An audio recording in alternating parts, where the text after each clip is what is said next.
All right. Looks like it's live now. Apologies, peeps, if anybody was on before. Hopefully the microphone's working. I was trying to do the live through my phone, which I've done before, but whatever reason it wasn't working this evening. No, it didn't look like it was working. Let's just go back here. So I'm only on here. Just going to look to answer some questions, a couple of questions that have come through, and then read out a comment and give a response to that. I came on at this time because I thought maybe the person who asked the question, they actually might be up at this time where they are not based in NZ. So Solly's got here on cycle. So this is a reaction, a question to one of the reaction videos I did a while ago to the NZSAS First Among Equals documentary, Cycle Part 1. He's got here on cycle and in squadron life, how differently are officers treated compared to enlisted for the New Zealand/Australian SAS? I didn't think they were treated any differently. Um, they ate in the same place as the rest of us. They lived in the barracks. I think, I think the officers that we had, I think they might have had a home, or they had the officers, lodgings or barracks or whatever. But otherwise, everything else, they were just treated the same as the rest of us, double everywhere.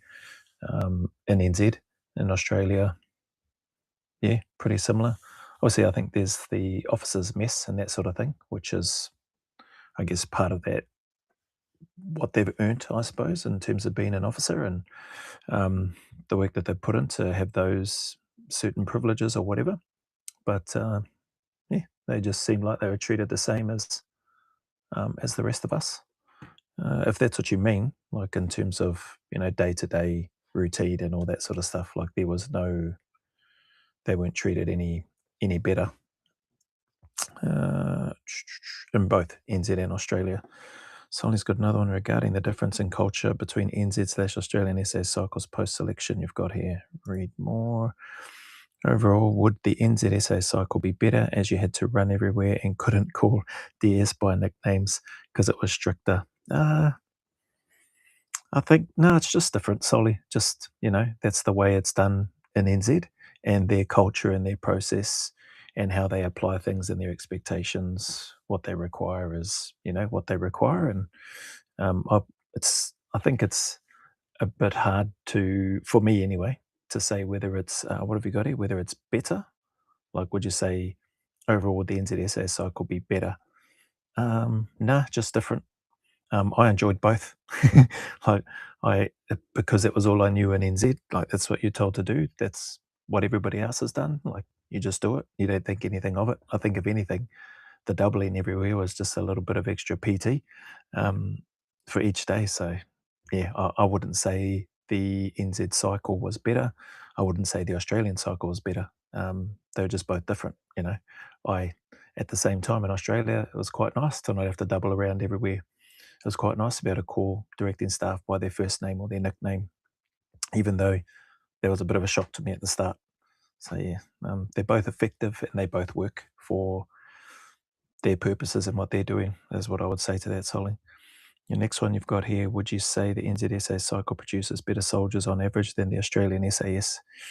Again, hard one to say. I was never an NZSA soldier, so um, hard to say, but I've worked with some that were, just awesome, like I thought, in the private, more so in the private sector space. Uh, yeah, would you say the NZSA cycle produces better soldiers on average? Again, on average, I suppose, in terms of me heading over to Australia, I know that probably doesn't line up. I would say it gave me an advantage going over to the Australian Defence Force, and then eventually getting onto the Australian cycle, just because of having done pretty much all the courses that I would then do again in Australia. So, that can't help but be helpful. But at the same time, that adds a little bit of extra pressure, I would say, or at least for me anyway, to try and perform well. There may be some, and there was some slight differences, but at the end of the day, do what you're told and the way that it's explained, demonstrated, and what the expectation is for that respective unit, whatever it is, wherever it is, and you should be fine. If you decide that, if I went there and said, "Oh, well, that's not how we did it in New Zealand," or vice versa, if I was in Australia first and came to NZ and said, "Oh, that's not how we did it in Oz," or go to the UK from NZ or Australia and go, "Oh, that's not what we did. Like in NZ and Australia, we did it like this," but they'll just go down like a lead balloon no matter where you go, I think. And if people don't realise that, then they may be in for a rude awakening if they were to go to one of those countries and try that. So, would you say the NZSA cycle produces better soldiers on average than the Australian SAS? No, they're both New Zealand and Australia are both pretty similar, man. I still think I would have done what I was told and picked up what the instructors were explaining, demonstrating, and teaching us to do if I'd done the Australian cycle first before NZ. So they're effective at delivering the instruction. They're effective at teaching soldiers what they need to do to get to the level where they can, but also they're not miracle workers. So people do fail the cycle, or what we in New Zealand and Australia refer to as a cycle.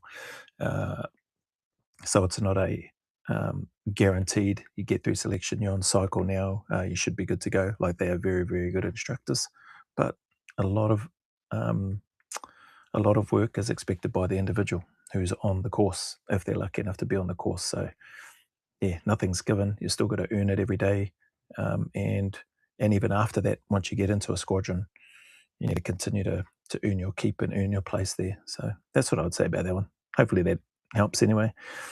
Your last one here, to what extent did you experience food/sleep deprivation on the New Zealand Australian SA cycles? Not much, just the combat survival predominantly as I think about it.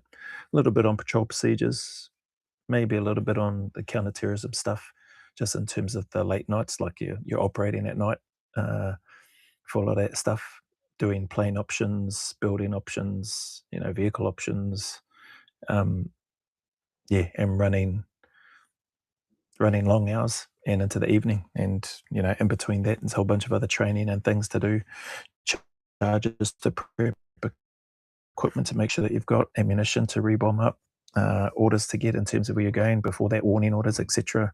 Making sure you got the right kit and gear, checking, double checking, triple checking, checking each other, checking the checks. Um, yeah, so there's a bit of sleep deprivation through those things, but um, probably the one with more sleep deprivation than anything else on cycle is probably the combat survival, because you're you're either very cold, or even in Australia it still got pretty cold during that time at night time, and or stinking hot. Not so much stinking hot in NZ anyway, not for me during the cycle. um, yeah, so lack of food on the combat survival, which leads into the escape and evasion, which leads into the resistance to interrogation. Definitely sleep deprivation in that, especially once you go on the bag, but even before then, because you got you know fair distance to cover, to try to get to your agent RVs and all that sort of thing. And then was it? Yeah, food and sleep.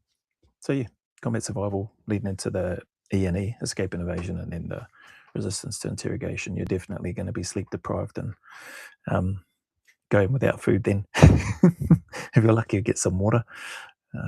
Yeah, so I think that's it. And here we go. There was a comment on here. So this comment is, people will see it anyway. It's on a reaction video that I did titled "The Grit Behind the Legion." Dash Essays Veteran Reacts to Magnus Part 2. So it's one of the reaction videos that I did to Magnus's time. Phenomenal athlete, Magnus, no denying that. I think anybody who watches his stuff would be crazy to say that he's, not in phenomenal shape. Appears to have a good sense of humor and a good willingness to suffer and learn the things when he's gone and done all these different activities. Obviously, they make some of the units make some allowance for him because it probably helps with recruitment, with people wanting to go to places like the Legion and that sort of thing. And I think that's a good thing. in terms of, if there's a win-win that he's creating by going there and going through the stuff that they go through, or that they put actual candidates through that want to serve there. So it's got here one thing I should say as well. It's from at over the web, WEBB on the end. 12 hours ago, I did reply to this one. I'll share what my reply was after. It's in the comments. Like, I'll just leave it there. One thing I should say as well, and I've said this to other Aussie SAS, I think Magnus would piss all over British and Aussie SAS selection. So this person has decided to share. That did make me smile. The only phase he may struggle with is phase 3, escape, evasion, and capture. So I think he's talking about, when he's talking about phase 3, maybe that's a phase 3 for the UK. We don't have it as phase 3 in NZ or Australia. It's just a part of the cycle, which is essentially phase 2 for NZ and Australia. That's how I would describe it anyway. So escape, evasion, and capture. But I think he would romp that. Cool. I'll share why I'm smiling here, and why I smiled as I think, and why I just put a brief reply. Watching his shows, you can tell that apart from fitness, he has the correct mindset. My brother was in the British Army for 26 years. Awesome. Respect to your brother. Thank you for your service. And I worked in an American Army camp in Germany for a while. So if you served in the military too, cool. You didn't say that here anywhere in your comments, so I'm making an assumption there, but you worked in an American Army camp in Germany.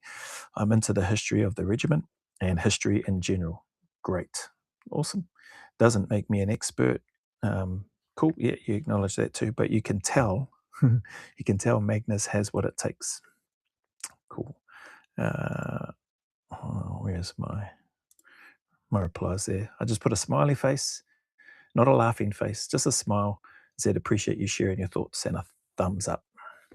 Um, he has come back and said, as I said, I am ignorant, but I know a little bit. Hmm, Well, that's I didn't bother replying to that one. I just left that in his thread if that's what he wants to come back with.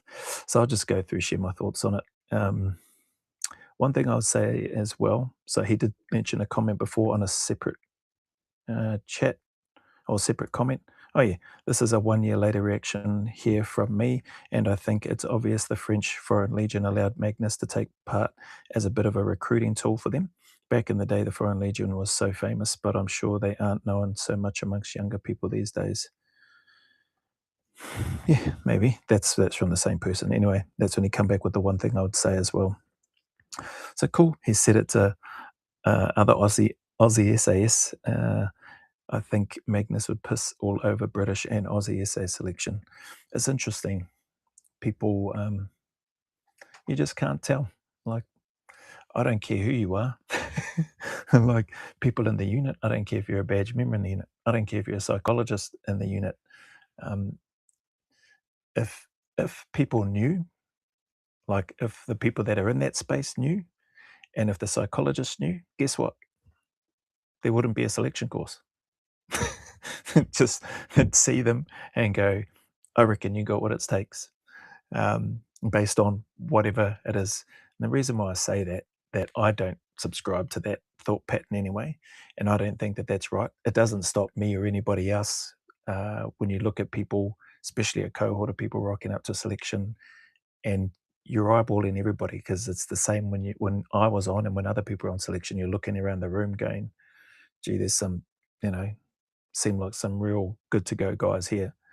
Not just from a physical appearance, but then as you spend time and then as you start doing tasks, or as you see them move, or as you're seeing them do certain things that everybody's supposed to be able to do or supposed to be doing at that time, based on the instructions from the directing staff, certain individuals, just sort of catch your eye.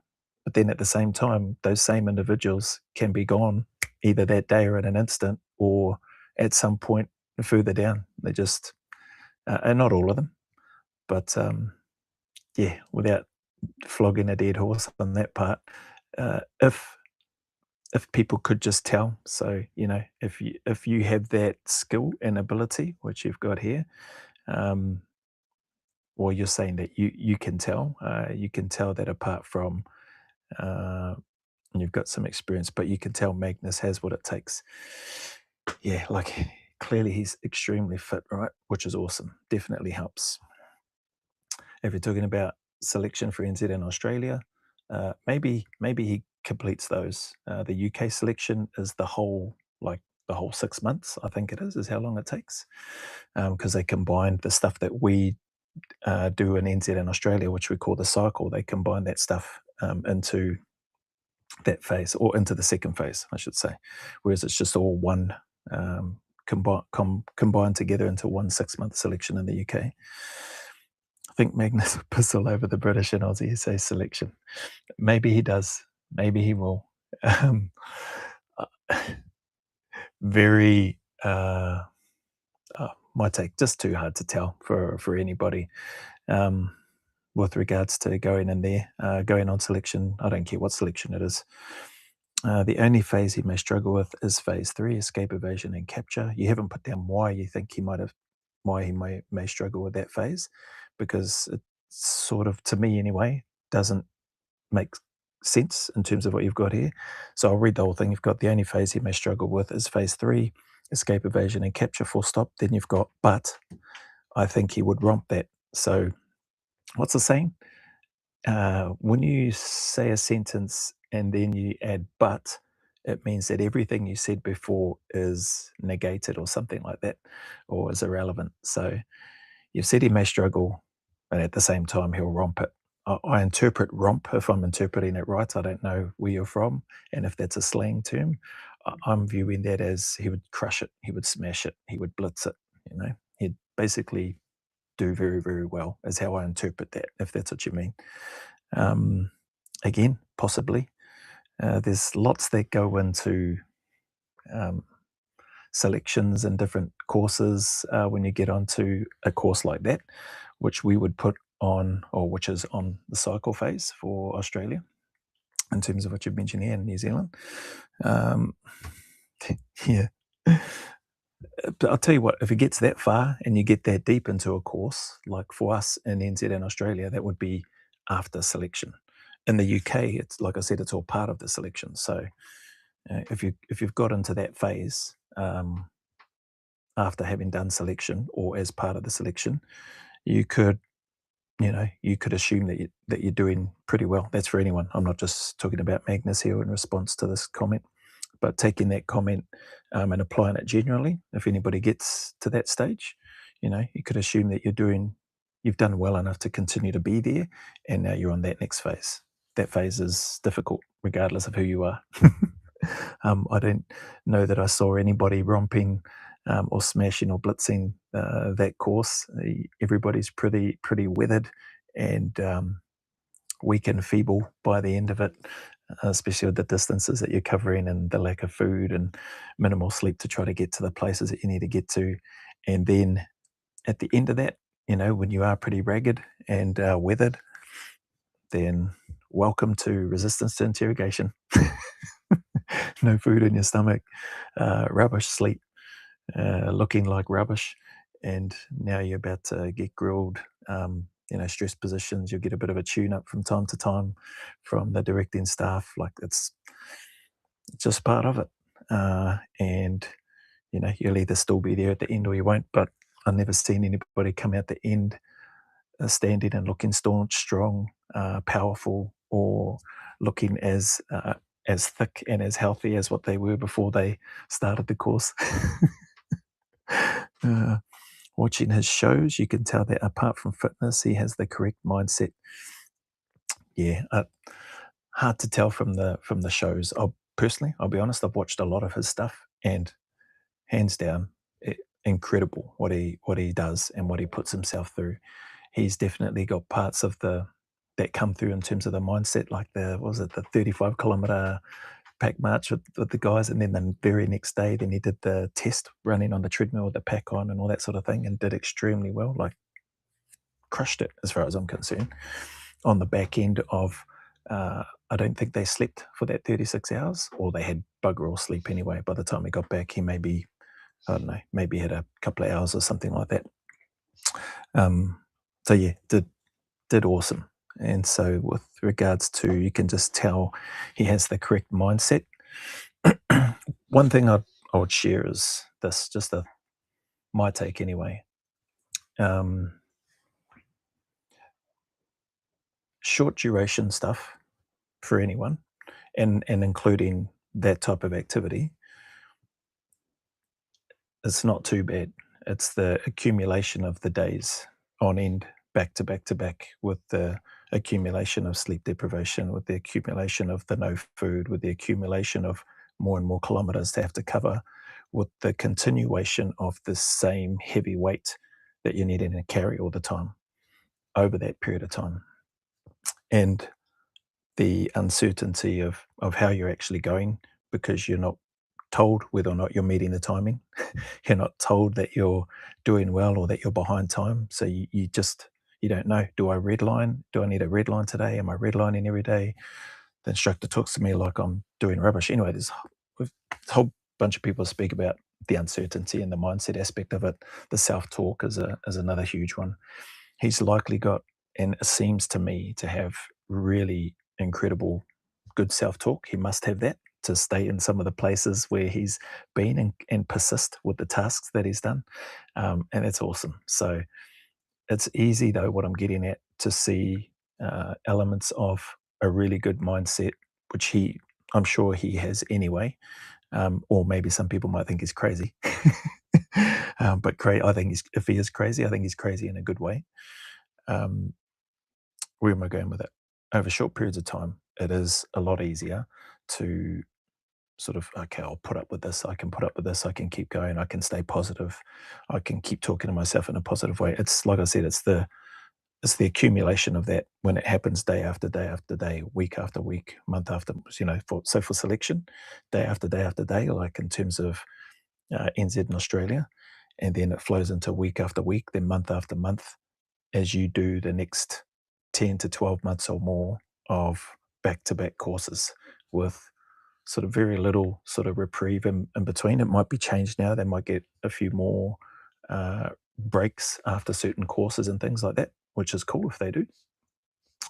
But that uh, takes a toll on the person physically, mentally, and that's where, the selection courses and stuff really serve their value, in terms of being able to identify those individuals that will have, or that are able to sustain that, and go through that, and then be able to take on board more information with regards to tasks and stuff that they may have to do later on. So, um, yeah, there's Brent Tucker spoken about, so ex Delta Force guy. People sent me through, "Oh, can you react to this?" He says something about the New Zealand SAS, as a question came. The New Zealand SAS selection is about 9 to 10 days, or 8 to 10 days, something like that. Can't remember. It was when he was on the Anti-Hero podcast. And they said, "Do you think, the Delta Force selection should be shorter?" And Brent is an advocate for, no, longer. Like theirs is, I think, well, theirs is modelled off UK, so I'm assuming theirs is 6 months as well. Their entire process, what we would call selection and cycle, their selection is that whole, I assume, 6 months process. And that's cool, because that's what he knows. Like, that's what they've done. And he also mentions something from memory, or maybe words to the effect. I think it might be similar to what I've just shared. But the longer, from what I remember, he's talking about the longer duration, he felt was better, in terms of a selection process. And so, he's known that he likely has seen people that appear to be good to go, and then just one by one, they're not there. They're no longer there for whatever reason. Um, yeah, what else did you have here? From that show fitness, yeah, you can tell that apart from fitness, he has the correct mindset.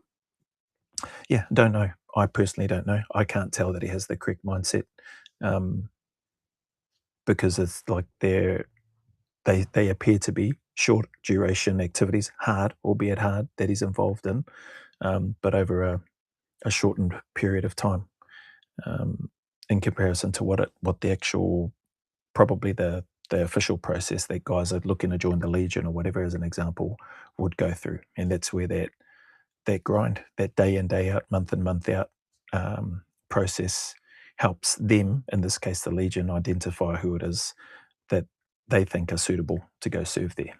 So anyway, hopefully that makes sense. That's my take anyway. My brother was in the, oh, you mentioned that, worked in the American Army camp in Germany for a while. Into the history, cool. Plenty of people into the history of the regiment and history in general. Doesn't make me an expert, but you can tell Magnus has what it takes. Yeah. I mean, hey, if you've got that skill and ability, I would say for anybody, you should be hitting up the regiment, um, any regiment, and going, listen, I can help you guys shorten the time that it has taken you to identify people that have the right mindset and the physical ability to be able to serve in your units. I don't know how you would go with that, or anyone. I don't think it would be received positively, sadly, unfortunately. I just don't think it would be the case. I shouldn't say sadly or unfortunately, because there hasn't been any evidence to show that there are people and or that there are any other systems effective enough to identify the people that get through that process and show the aptitude and ability to apply the lessons that they learn under stress for sustained periods of time, uh, and doing it, to a high standard. So unless you have that to go with it, like a process to be able to shorten that for the units, combined with the ability to um, tell that a person has what it takes, I, yeah, I just don't see any particular unit, whether SF or otherwise, um, yeah, utilizing that. I think they'll stick with, regardless of which country, I think they're going to stick with whatever processes that they have in place because they've been tried, tested, and proven. Like I've said, not everybody that goes through um, is good at the job. That's that is a reality. Not everybody that goes through is like they're good on selection, they're good on cycle, they may be very good in certain things within the unit once they get there, like they've passed all the standards, and then there may just be some things that they're not very good at, and or some things that they may not be very confident in, i.e., jumping out of an aircraft. So, hence why Phil Campion spoke about. Um, there were people which I was surprised to hear too when he was talking about the UK selection. They got through everything, and then one of the first courses that they were needed to do before was, do the parachuting course once they got into the regiment. And then there were guys that got there like, no, I don't want to do that. It's like, well, can't stay here then, lad. See you later. So now, well, at least in Australia and New Zealand, it's definitely part of the cycle, which is that phase two process, or what I call phase two anyway. Um, and yeah, if you don't do that or any of the courses, if you don't pass any of them, then yeah, you're definitely not progressing anywhere else. So crazy that that would happen though. Like when I heard Big Phil talking about that, Big Phil Campion, I was like, wow, that's nuts. These guys have just been through all of that stuff. Surely they knew jumping out of an airplane, doing parachuting was going to be part of the job. If anything, I would have thought that would have been one of the things that likely excited them about the work. but obviously not for some people. And that's all right, each to their own. So, yeah, anyway, that's my take on at Over the Web's comment on one of the old reactions to Magnus Part 2.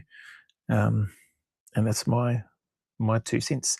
He didn't ask for my thoughts. I just read it and I thought, oh, that's interesting.